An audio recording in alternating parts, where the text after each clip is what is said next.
Hi there, Michael here again. I'm just going to give you a short presentation on SoTL, that is the Scholarship of Learning and Teaching, as we conceive it here at CDU.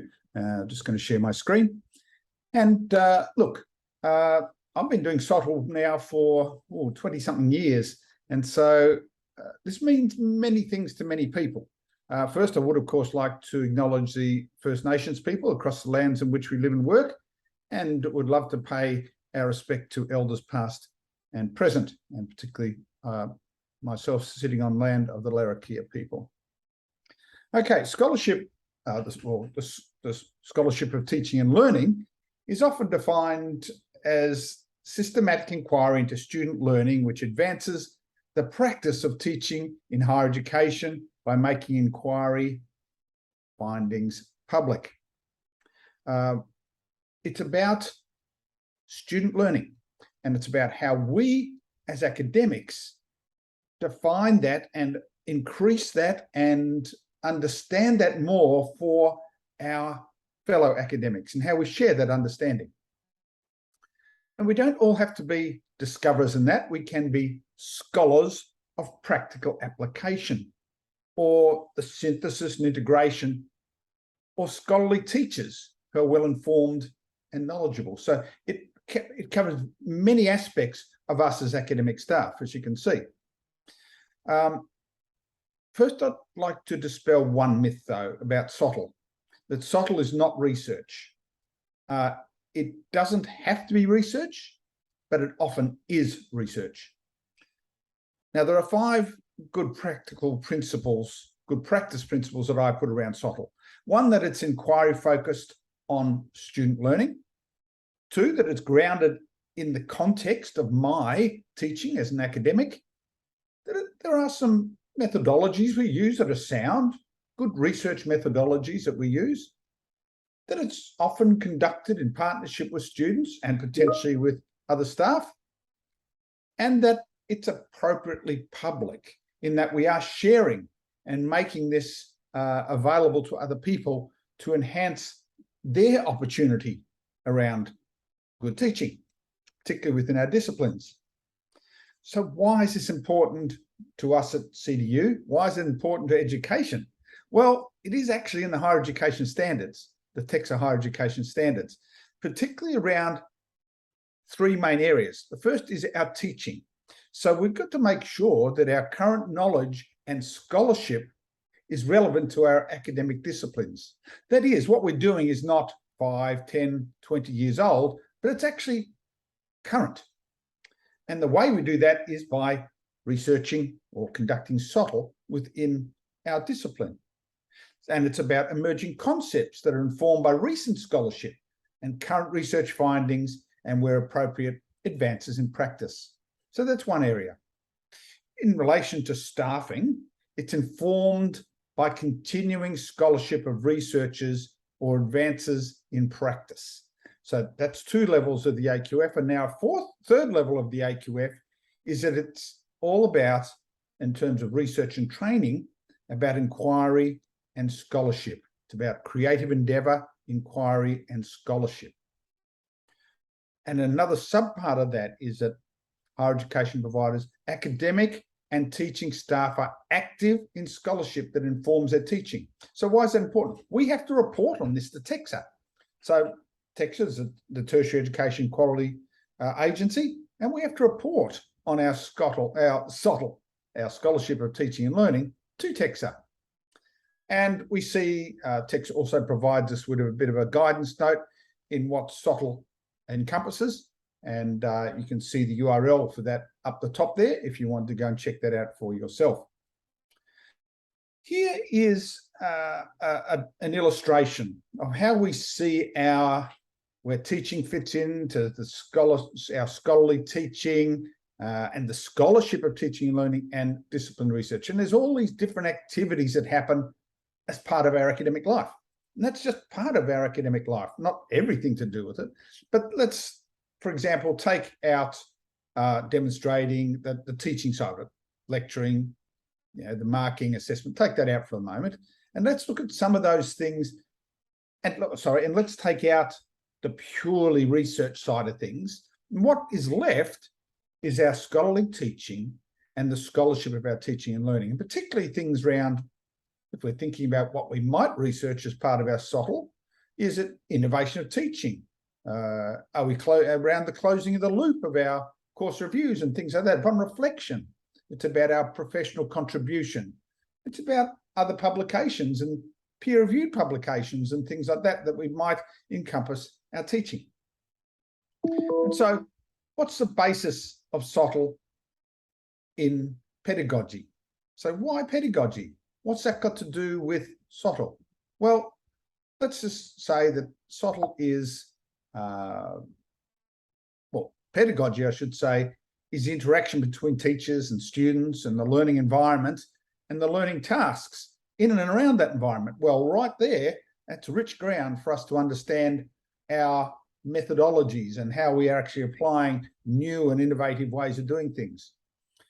Really, I suppose, if we're talking about a pedagogical approach, we are, in broad terms, talking about this notion of constructivism. And I'll talk a little bit about that in a sec, though. But we're actually using a much broader range of approaches. And usually it's as the need arises, whether you're teaching a first-year class, second-year class, post-grad class. We do have different approaches based on the types of people we're teaching.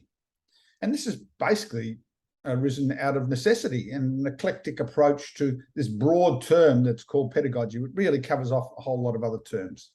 You know, it's kind of like a set of golf clubs. So I live just behind a golf course out here in Palmerston, and the first hole is about 260 meters long.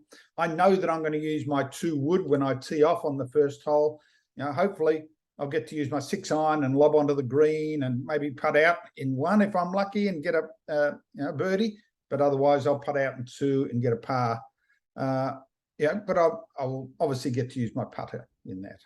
The second hole is about 180 meters, so it's a lot shorter, and I'm going to use a different combination of clubs. But I will always get to use my putter on the green, unless I get a hole in 1, of course. That's only happened to me once. But I'll always get to use my putter. And I consider that if I'm thinking about this metaphor in terms of my teaching, hole 1 might be a first-year class, hole 2 might be a third-year class. What I'm going to do, though, is always get to use my assessment. But I'll use a different combination of pedagogies for these particular groups. So, for example, here are my golf clubs. And here's my golf club, my pedagogy, my andragogy, which is about adult learning. It's my hudagogy, which is about self-directed learning. There's paragogy, which is about self-directed and co-constructed learning, particularly in the online space. And they're what we call our learning strategies. And over the other side of the diagram here, we have these learning theories, those things that inform our strategies, things like constructivism and socio-constructivism, situated learning, more about work-based learning and things, connectivism, where we're connecting with our peers online, as many people do now in the workplace. So there are lots of different strategies and theories that we've adapted over the years to suit what we're doing in our teaching. And we need to be able to put ourselves into this context. And part of putting ourselves into this context is actually understanding and researching ourselves into that context, just as you do in your discipline. And of course, associated with that is assessment. That is the assessment of, for, and as learning. And of course, on the other side of that, there are the application of this in our teaching strategies, our active, collaborative, and authentic approaches to learning and teaching. So that underpins our pedagogies. Now, just as an example, here are my top 10 publications, all of which are published with other people. Most of them are published with other people. So a lot of my research is around learning and teaching. Obviously, that's the position I've got here and in other universities I've had. And so I do a lot of publishing with other people, discipline academics. So the ones in red are discipline academics. And I've chosen to research and publish with these people around what they're doing, what we're doing together. So what on earth could you research? Well, you might be using different assessment methods. You might be using media in your course or unit. And so how are you using that might differ from other people in your discipline? And what can you learn from that? It might be around how you as an individual embed First Nations knowledges into your curriculum and understanding how that fits within the discipline. But why would we do this? Well, it's not just about academic promotion, but that's not a bad driver, because we do have to talk about why we do what we do in academic promotion. It is also about teaching awards. You might want to put in for a college award or a Vice Chancellor's Learning and Teaching Award. So you need to understand why you do what you do. And you do that by researching it, by conducting SoTL. It's about raising your research profile. So not only are you a researcher in a discipline, but you're also a researcher in the teaching of your discipline. And so that broadens your research field. And it also allows the university to raise up the profile of SoTL within our research rankings. It may mean that at some point you want to apply for Advanced HE Fellowship or HEA Fellowship. That means that you need to be very clear in your application as to why you do certain things in your teaching and understanding the pedagogies behind what you're teaching. So, of course, when we talk about research, we talk about impact. And particularly in the notion of SoTL, there's impact in many ways. There's the improvement of education. And so we're researching how what I do improves education. It might be how we are developing the use of new technologies, particularly through what we do. It's about contributing to the welfare of communities, particularly in our Indigenous communities here in the Northern Territory. And it might be enriching our cultural lives and the different cultures in which we engage with in CDU. Now, importantly, I mentioned before how I research with other people. You're not alone.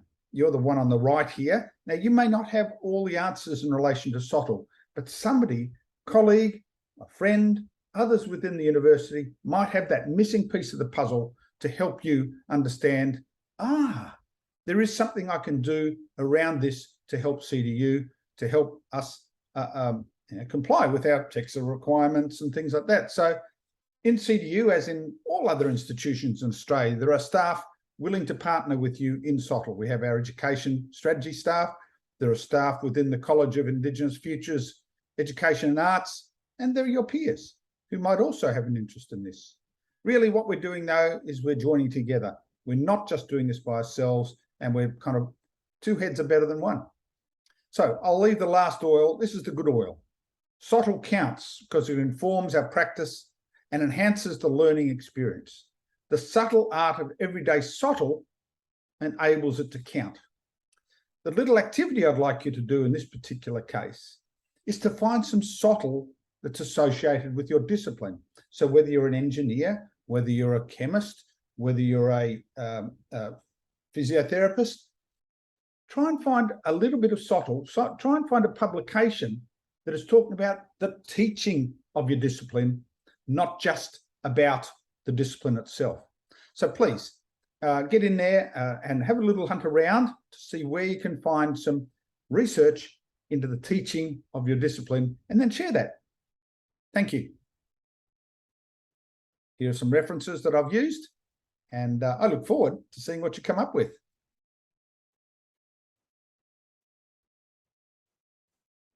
See you soon.